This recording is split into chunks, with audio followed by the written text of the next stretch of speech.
사람은 위기를 마주한 순간에 마음의 눈을 뜨게 된다고 한다. 나에게도 위기의 순간이 있었다. 할머니가 세상을 떠난 뒤 몇 년 사이로 할머니를 그리던 아버지마저 뒤를 따랐다. 정직하게 농사일에만 파묻혀 지낸 인생들이었다. 나는 신이 정의롭다면 그들에게 말년이나마 편안함을 선사할 줄 알았지만 그게 아니었다. 낙상 후 3년 동안 누워 계셨던 할머니의 피부는 얇은 비닐처럼 변해버렸고 등에는 피부가 짓물러 심한 욕창이 났다.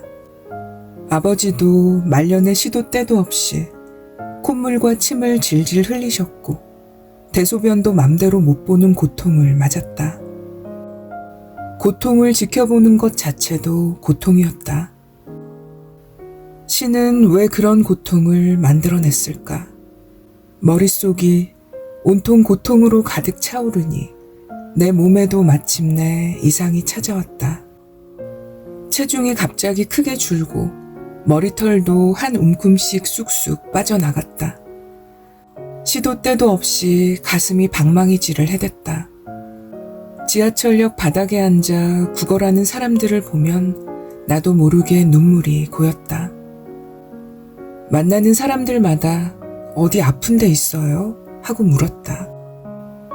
TV 프로를 녹화할 땐 바짝 마른 얼굴을 숨기기 위해서 카메라를 좀 당겨주세요 라고 부탁하곤 했다. 그러던 어느 날 밤 문득 나는 화장실 거울에 비친 내 모습을 깊은 눈으로 바라보았다. 고통으로 일그러진 저 얼굴, 저 고통은 왜 생겼을까? 비로소 나를 객관적인 관찰자의 눈으로 바라보는 순간이었다. 내게 늘 기쁨과 희망을 주는 아이들의 얼굴도 떠올랐다. 시골의 텅 빈 집에 덩그러니 홀로 남은 어머니의 모습도 아리게 스쳐왔다. 이러다간 정말 큰일 나겠구나 하는 생각이 퍼뜩 들었다. 벗어나야겠다고 마음먹자 이런 의문이 고개를 들었다. 신이 고통을 만들어 놓았다면 그걸 꺼버리는 장치는 안 만들어 놓았을까? 조물주가 고통만 만들어 놓고 그걸 꺼버리는 장치는 깜빡했을 리 만무하지 않은가? 그 장치가 뭘까? 다행히 나는 기자다. 감정에 파묻히지 않고 매사를 객관적으로 바라보는 게 직업상의 철칙이다. 모르는 게 있으면 취재해서 알아내면 그만이라는 생각으로 살아온 세월이 20여 년이었다. 우선 심리치료에 관한 해외 명저들을 집중적으로 주문해서 읽기 시작했다. 뉴욕타임즈 베스트셀러에 올라있는 권위 있는 책들을 모조리 읽었다. 그러면서 놀라운 사실을 깨달았다. 내 마음의 병은 스스로의 생각에 지나치게 함몰돼 생긴 것이었다. 함몰된 시각에서 몇 발짝 벗어나 객관적인 눈으로 내면을 바라보는 순간 마음의 병은 거짓말처럼 사라졌다.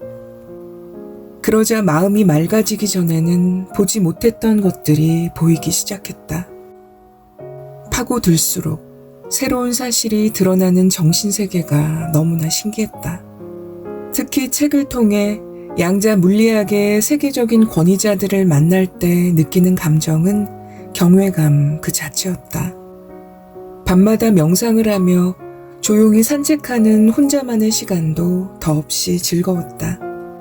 그렇게 1년이 지나고 2년이 지나고 3년이 지나면서 마침내 나는 와칭만으로 인간의 모든 고통이 해결된다는 우주 원리에 완전히 눈을 떴다. 그건 고통을 만들어준 신이 고통 해결의 열쇠로 인간의 손에 쥐어준 선물이었다.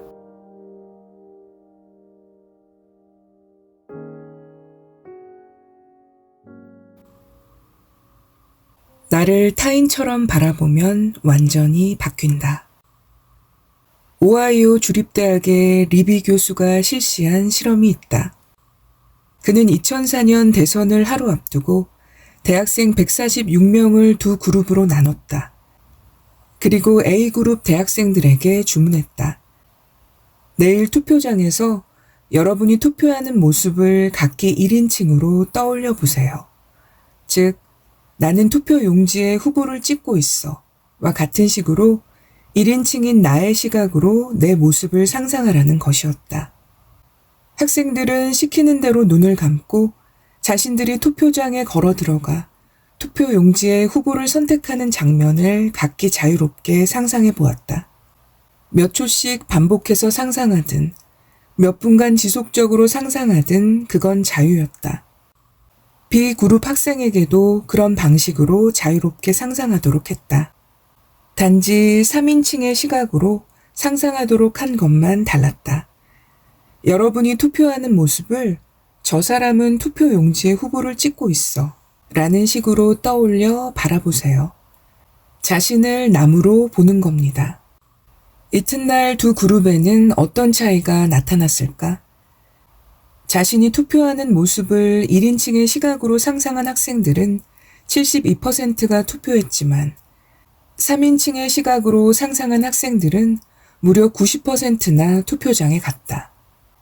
조사 대상이 아니었던 다른 학생들의 투표율은 20%를 밑돌았다. 단 한 차례의 상상만으로도 이런 놀라운 차이가 나타났다. 반복할수록 투표율은 더욱 높아진다. 이 실험은 중요한 메시지를 던진다. 나의 행동을 변화시키고 싶다면 내가 원하는 새로운 행동을 머릿속에서 미리 이미지로 그려 바라보라는 것이다. 그럼 관찰자 효과에 따라 그 이미지가 현실로 나타난다. 그런데 이미지를 어떤 방식으로 그리느냐에 따라 또 차이가 난다.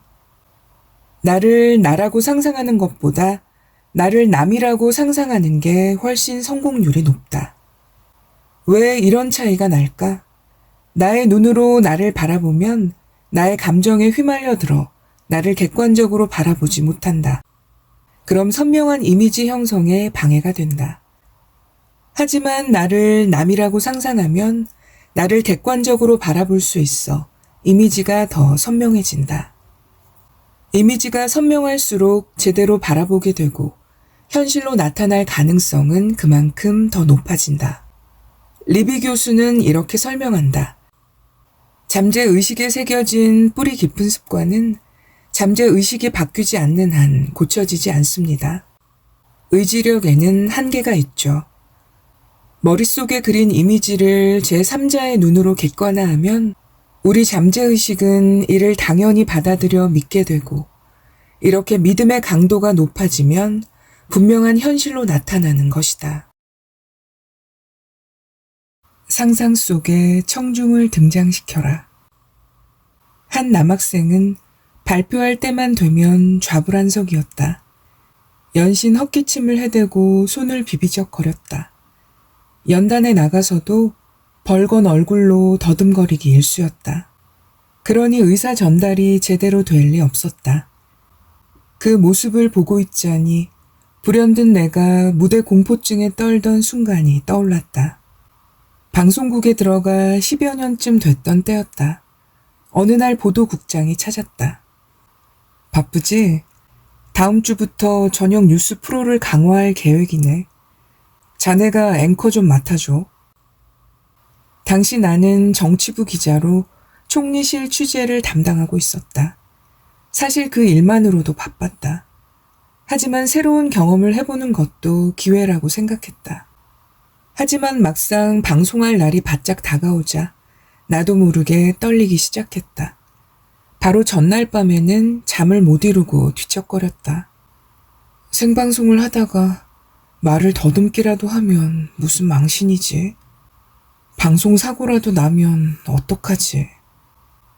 총리실에 나갔다가 돌아와 초긴장 상태로 10분 정도 일찍 스튜디오에 들어가 앉았다. 마이크와 이어폰, 큐시트 등을 확인하고 나니 마음이 좀 놓였다. 드디어 생방송의 시작을 알리는 큐 신호가 들어왔다. 여러분 안녕하십니까? 라는 인사말과 함께 헤드라인 몇 개를 읽었다. 그리고 첫 앵커 멘트를 끝내고 해당 기자의 리포트가 나갈 때 한숨을 돌렸다.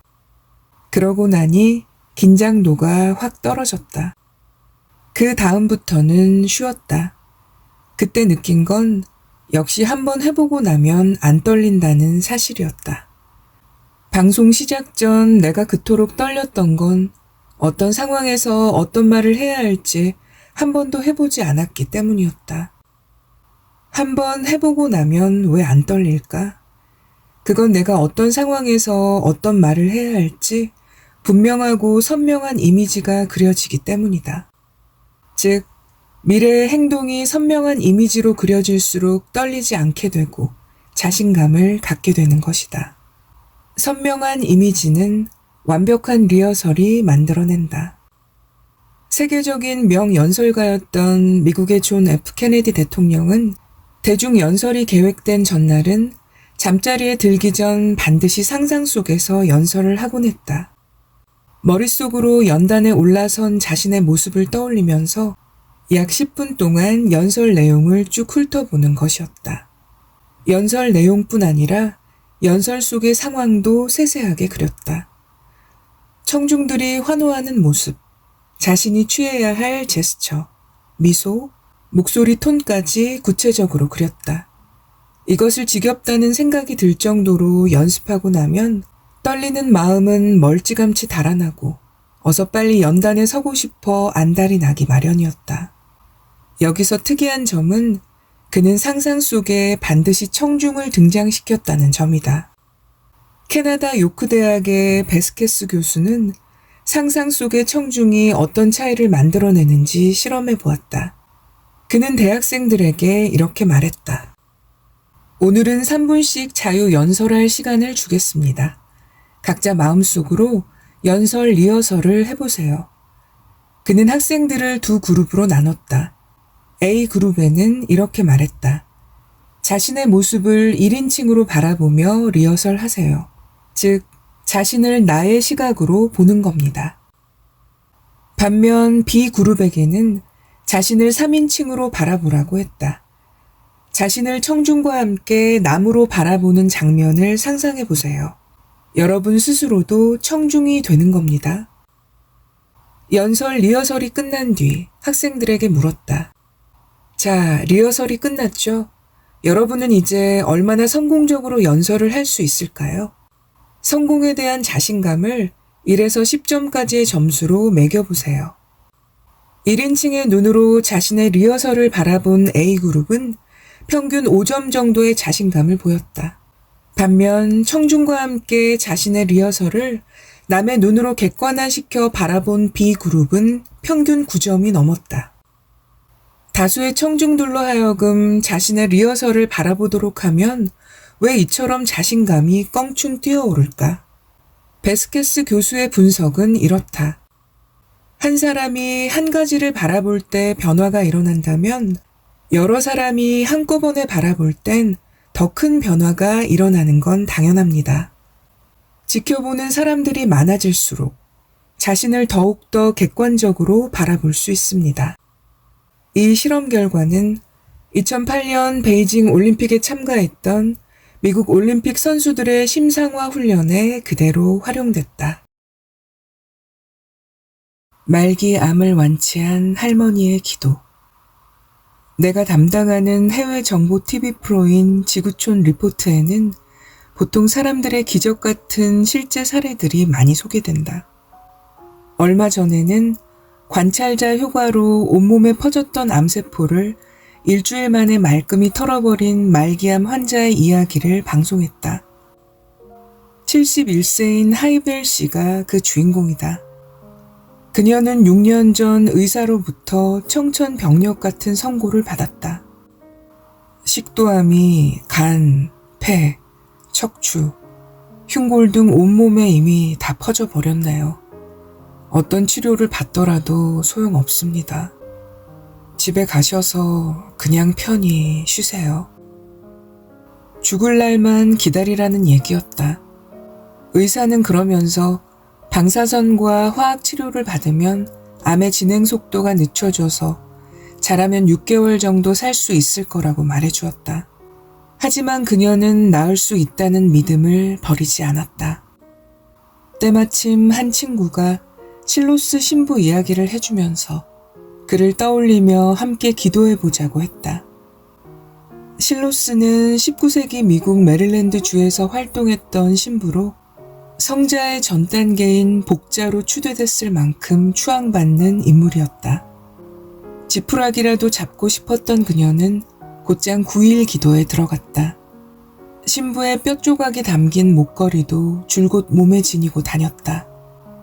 그리고 불과 일주일 후 기적이 일어났다. 병원에 갔더니 의사들이 암이 다 사라졌다며 깜짝 놀랐어요. 기도를 시작한 날과 검사 받던 날 사이에 암이 모두 사라진 겁니다. 어떻게 그토록 순식간에 암이 완치될 수 있는지 의사들도 설명하지 못했다. 단지 화학 치료만으로는 그런 일이 불가능하다는 말만 반복할 뿐이었다. 하지만 그녀는 알고 있었다. 신부님이 제 암을 씻어내는 장면을 생생하게 그리고 또 그렸습니다. 다시 말해 믿음이 강한 신부와 그녀 자신이 함께 제3의 관찰자가 됐던 것이다. 그러다 보니 혼자서 암이 사라지는 걸 그리는 것보다 효과가 몇 배나 강해졌다는 얘기다. 방송이 나간 뒤 한 시청자가 이런 전화를 걸어왔다. 저도 사실은 환자입니다. 방송에 나온 하이벨 할머니처럼 기댈 만한 사람이 없는 경우에는 어떻게 기도해야 할까요? 하이벨 할머니 사례의 실로스 신부처럼 의지할 만한 제3자를 떠올리기 어려운 사람들은 어떻게 기도해야 하느냐는 의문이었다. 기도하는 방식에 따라 기도 효과는 어떻게 달라질까? 미국의 생물학자 레이는 어떤 식의 기도가 암세포의 성장을 가장 억제하는지 실험해 보았다. 우선 5개의 세균 배양 접시에 각기 똑같은 수의 암세포들을 집어넣었다. 그런 다음 한 심리치료사에게 5가지 방식으로 기도해 보도록 하였다. 1. 암세포들이 자연의 질서를 회복해 다시 정상적으로 자라도록 해주세요. 2. 암세포가 3개만 남도록 해주세요. 3. 신의 사랑과 연민이 암세포에 미치도록 해주세요. 4. 암세포들에게 무조건적인 사랑과 연민을 보내주세요. 5. 암세포들을 파괴시켜 주세요. 결과는 이랬다. 암세포들이 자연의 질서를 회복해 다시 정상적으로 자라도록 해주세요. 라는 기도는 암세포의 성장 속도가 39% 떨어졌다. 암세포가 3개만 남도록 해주세요. 라는 기도는 암세포들의 성장 속도가 21% 떨어졌다. 신의 사랑과 연민이 암세포에 미치도록 해주세요. 라는 기도는 이번처럼 21% 떨어졌다. 암세포들에게 무조건적인 사랑과 연민을 보내주세요. 라는 기도는 아무 효과가 없었다. 암세포들을 파괴시켜 주세요. 라는 기도도 아무 효과가 없었다. 자연의 질서를 회복해 달라는 1번 기도가 왜 가장 효과가 컸을까? 아인슈타인이 지적했듯 사람의 몸은 전기 에너지 덩어리다. 온몸의 구석구석마다 에너지 물결이 흐르고 있다. 건강한 사람의 몸은 에너지 물결이 고르고 균형을 이룬다. 이게 자연의 질서다. 반면 암이 생긴 부위의 에너지 물결은 고르지 못하다. 키를리안 사진기로 촬영해 보면 물결이 들쭉날쭉하고 색깔도 다르다. 자연의 질서가 깨진 것이다. 따라서 자연의 질서를 회복해 달라는 기도가 가장 효율적일 수밖에 없었다.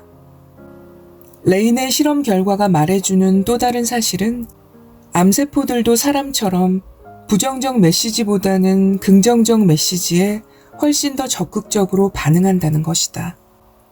파괴시키겠다는 의도를 품고 기도하면 고집스럽게 버티려 들지만 따뜻한 마음으로 정상적으로 자라게 해달라고 기도하면 순순히 말을 듣는다.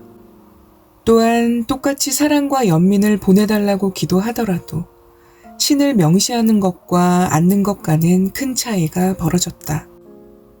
막연한 기도보다는 자신이 갈망하는 바를 구체적으로 요구하는 기도가 훨씬 더 잘 통한다는 사실도 확인됐다.